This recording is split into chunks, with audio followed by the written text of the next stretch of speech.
Au nom du Père, du Fils et du Saint-Esprit. Amen. Hébreux chapitre 8. Tout grand prêtre est établi pour présenter des offrandes et des sacrifices. Il est donc nécessaire que Jésus lui aussi ait quelque chose à présenter. Certes, s'il était sur la terre, il ne serait même pas prêtre, car là se trouvent les prêtres qui présentent les offrandes conformément à la loi. Or, il célèbre un culte qui n'est que la copie et l'ombre des réalités célestes. Moïse en avait été averti alors qu'il allait construire le tabernacle. « Regarde, lui dit en effet le Seigneur, et fais tout d'après le modèle qui t'a été montré sur la montagne. » Mais en réalité, Jésus possède un service bien supérieur, et ce, d'autant plus qu'il est le médiateur d'une meilleure alliance, fondée sur de meilleures promesses. En effet, si la première alliance avait été irréprochable, il n'aurait pas été question de la remplacer par une seconde. De fait, c'est bien comme un reproche que le Seigneur dit à son peuple. « Voici que les jours viennent, dit le Seigneur, où je conclurai avec la communauté d'Israël et la communauté de Juda une alliance nouvelle. Elle ne sera plus comme l'alliance que j'ai connue avec leurs ancêtres le jour où je les ai pris par la main pour les faire sortir d'Égypte. Comme ils n'ont pas persévéré dans mon alliance, moi non plus, je ne me suis pas soucié d'eux, dit le Seigneur. Mais voici l'alliance que je ferai avec la communauté d'Israël après ce jour-là, dit le Seigneur. Je mettrai mes lois dans leur esprit, je les écrirai dans leur cœur. Je serai leur Dieu et ils seront mon peuple. Personne n'enseignera plus son concitoyen ni son frère en disant « Tu dois connaître le Seigneur », car tous me connaîtront, depuis le plus petit jusqu'au plus grand d'entre eux. En effet, je pardonnerai leurs injustices et je ne me souviendrai plus de leurs péchés ni de leurs fautes. En parlant d'une nouvelle alliance, le Seigneur a déclaré ancienne la première. Or, ce qui est ancien, ce qui vieillit, est près de disparaître.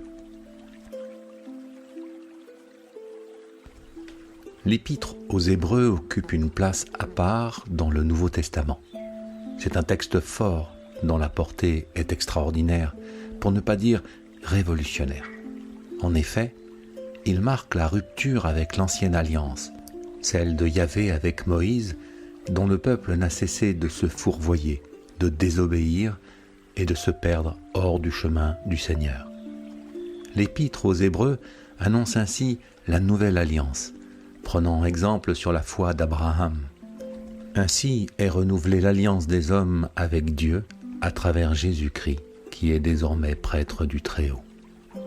C'est une ère nouvelle, au sens du renouvellement complet de la foi et du culte rendu au Seigneur.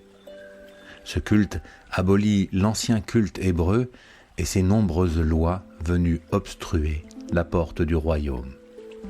Jésus-Christ, le Fils, est prêtre d'El Elyon, le Très-Haut, à la manière de Melchizedek, le prêtre à qui Abraham paie la dîme quelques siècles plus tôt. Avec cette nouvelle alliance, le Seigneur, notre Père, oublie les péchés, parce qu'ils ont été enlevés par Jésus, l'agneau de Dieu qui enlève le péché du monde, lorsqu'il a été élevé sur la croix en sacrifice définitif pour les hommes. Jésus, prêtre du Très-Haut, met fin au règne des prêtres lévitiques et à leurs lois absurdes.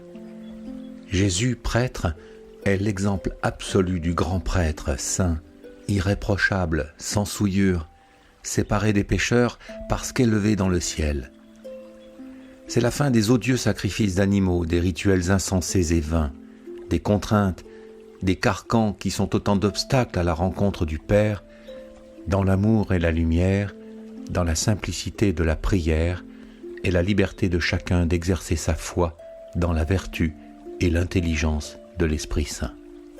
Avec la nouvelle alliance, Dieu a donc repris les rênes et annulé, effacé l'ensemble des textes de l'Ancien Testament qui n'étaient plus inspirés par sa parole, mais qui étaient le fait d'une caste de prêtres ignorants et impurs.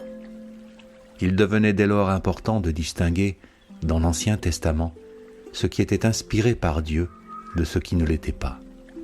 Il convenait, comme le dit Jésus dans l'Évangile, de séparer le bon grain de l'ivraie. Seul l'Esprit Saint peut guider les cœurs purs et leur donner l'intelligence et le discernement pour lire l'Ancien Testament à la lumière de sa félicité. C'est pourquoi l'Ancien Testament ne peut être lu sans un éclairage pur, sans une foi élevée. Si vous ne possédez pas cette lumière, cette lampe de l'œil dont parle Jésus dans Matthieu chapitre 6, vous risquez de ne pas comprendre, de vous perdre et finalement de vous lasser. Et alors, comme les Hébreux, vous finirez par tourner le dos à la parole. C'est pourquoi Jésus nous invite à le suivre, parce qu'il est désormais prêtre du Très-Haut et que, comme il le déclare dans l'Évangile de Jean, celui qui va à Dieu passe par lui. Ainsi, avant de partir explorer l'Ancien Testament, il nous faut d'abord nous imprégner de l'enseignement de Jésus qui se trouve dans le Nouveau Testament. C'est un long chemin qui nous attend, un chemin de foi, de patience, d'humilité, de simplicité, de dépouillement et de renoncement à soi. Je ne connais pas de meilleure école de lâcher prise et de retour à soi que celle-là. Je vous souhaite une excellente journée et je vous dis à bientôt.